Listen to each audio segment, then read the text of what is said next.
शुभांशु शुक्ला अपनी 28 घंटे की ऐतिहासिक यात्रा के बाद अंतर्राष्ट्रीय अंतरिक्ष स्टेशन पर पहुंचने वाले पहले भारतीय बन चुके हैं। अंतर्राष्ट्रीय अंतरिक्ष स्टेशन में पहुंचने का उनका वीडियो भी सामने आ चुका है, लेकिन सवाल ये है कि अंतर्राष्ट्रीय अंतरिक्ष स्टेशन तक पहुंचाने के लिए उन्होंने जिस फाल्कन 9 रॉकेट का इस्तेमाल किया था, उस रॉकेट के टुकड़ों का क्या हुआ, वो अलग होने के बाद कहां-कहां जाकर गिरे। साथ ही आपको बताएंगे कि रॉकेट अलग होने के बाद ड्रैगन स्पेसक्राफ्ट में शुभांशु शुक्ला और उनके अन्य 3 साथियों ने 26 से 28 घंटे का सफर किया, तो उस वक्त के बीच क्या ड्रैगन स्पेसक्राफ्ट में वो अपनी दैनिक क्रिया जैसे पेशाब, पॉटी और खाना आदि कर पाए, या फिर वो ऐसे ही सीट से बंधे रहे। चलिए सब जानते हैं विस्तार से। जैसा कि हमने आपको पिछली वीडियो में बताया था, शुभांशु शुक्ला को जिस रॉकेट के माध्यम से अंतरिक्ष में भेजा गया था, उसको फाल्कन 9 कहते हैं। फाल्कन 9 एक 2 स्टेज रॉकेट है, जिसमें सबसे नीचे पहली स्टेज का रॉकेट लगा होता है, बीच में दूसरी स्टेज का रॉकेट और इसके सबसे ऊपर ड्रैगन स्पेसक्राफ्ट लगाया जाता है, जिसमें कुल 4 अंतरिक्ष यात्री बैठकर अंतरिक्ष में जाते हैं।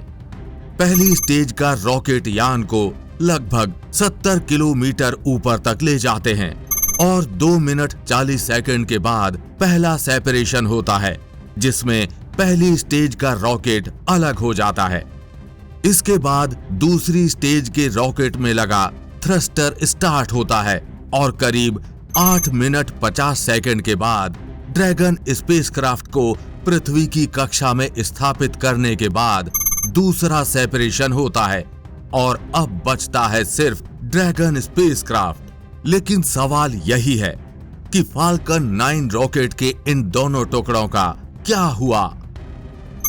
जैसे ही 70 किलोमीटर के ऊपर पहली स्टेज का रॉकेट अलग होता है, तो वो पृथ्वी की तरफ तेजी से बढ़ता है। ये रॉकेट का हिस्सा पृथ्वी पर वापस लाया जाता है और इसको अगले मिशन में वापस से इस्तेमाल किया जाता है। ये एक रीयूजेबल रॉकेट है। इस पहली स्टेज के रॉकेट में भी 4 थ्रस्टर इंजन्स लगे होते हैं, जो इस रॉकेट को पृथ्वी पर लाने में सहायता करते हैं। अलग होने के बाद सबसे पहले इस रॉकेट के 3 थ्रस्टर इंजन स्टार्ट होते हैं, जो धीरे धीरे इस रॉकेट को समुद्र में पहले से मौजूद लैंडिंग शिप या लैंडिंग प्लेटफॉर्म की तरफ लेकर आते हैं। जैसे ही ये रॉकेट पृथ्वी के करीब आता है, ये 3 थ्रस्टर इंजन बंद होने के बाद बाकी बचा हुआ एक थ्रस्टर इंजन स्टार्ट होता है और साथ ही रॉकेट में लगे लैंडिंग लेग्स भी खुल जाते हैं, जिसके बाद धीरे धीरे ये रॉकेट समुद्र में मौजूद लैंडिंग प्लेटफॉर्म पर उतर जाता है। इसके बाद इस रॉकेट को वापस से स्पेस एक्स के केंद्र ले जाया जाता है और अगले मिशन के लिए तैयार किया जाता है। जो दूसरी स्टेज का रॉकेट अंतरिक्ष में अलग होता है, उसको पृथ्वी पर वापस नहीं लाया जाता है। वो रॉकेट अलग होने के बाद जैसे ही पृथ्वी के एटमॉस्फेयर में आता है, जलकर राख हो जाता है। इस प्रकार दोनों अलग हुए रॉकेट के हिस्सों में पहली स्टेज के रॉकेट का रीयूज किया जाता है, जबकि दूसरी स्टेज के रॉकेट को रीयूज नहीं किया जा सकता है।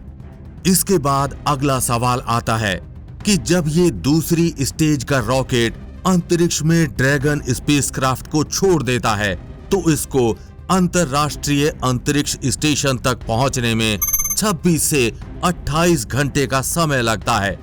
तो इस वक्त अंदर बैठे चारों अंतरिक्ष यात्री ऐसे ही सीट से बंधे होते हैं या फिर वो अपनी दैनिक क्रिया कर पाते हैं। तो आपको बता दें कि जैसे ही दूसरी स्टेज का रॉकेट ड्रैगन स्पेसक्राफ्ट को पृथ्वी की कक्षा में स्थापित करता है, तो ड्रैगन स्पेसक्राफ्ट का ऑटोमेटिक मोड ऑन हो जाता है, जिससे ड्रैगन स्पेसक्राफ्ट अंतरराष्ट्रीय अंतरिक्ष स्टेशन के अनुसार अपनी गति को धीरे धीरे बढ़ाता है और उसकी तरफ आगे बढ़ता है।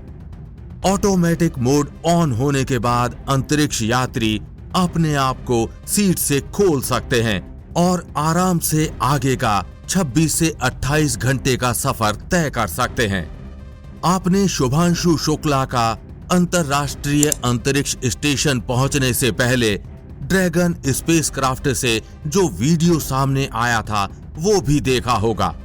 उसमें वो आराम से ड्रैगन स्पेसक्राफ्ट में बैठकर हंसी मजाक करते हुए अपना 26 से 28 घंटे का सफर कर रहे हैं। वहीं वो इस वीडियो में बताते हैं कि वो इस सफर के बीच सबसे अधिक सोए हैं।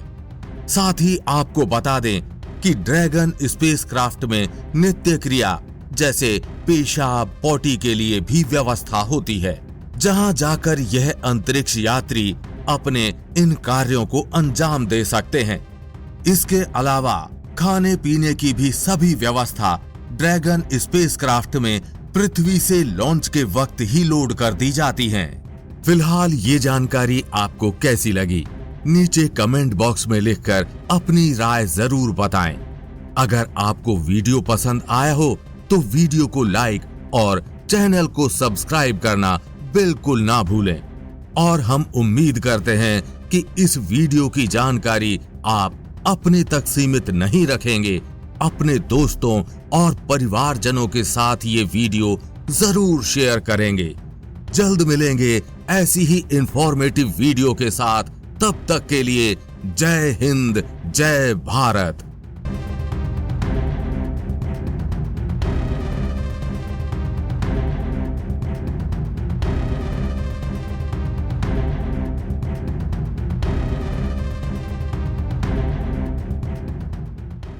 ऐसी ही और खबरों से हमेशा अपडेट रहने के लिए चैनल को सब्सक्राइब कर लीजिए और वीडियो पसंद आया हो तो लाइक और शेयर करना ना भूलें।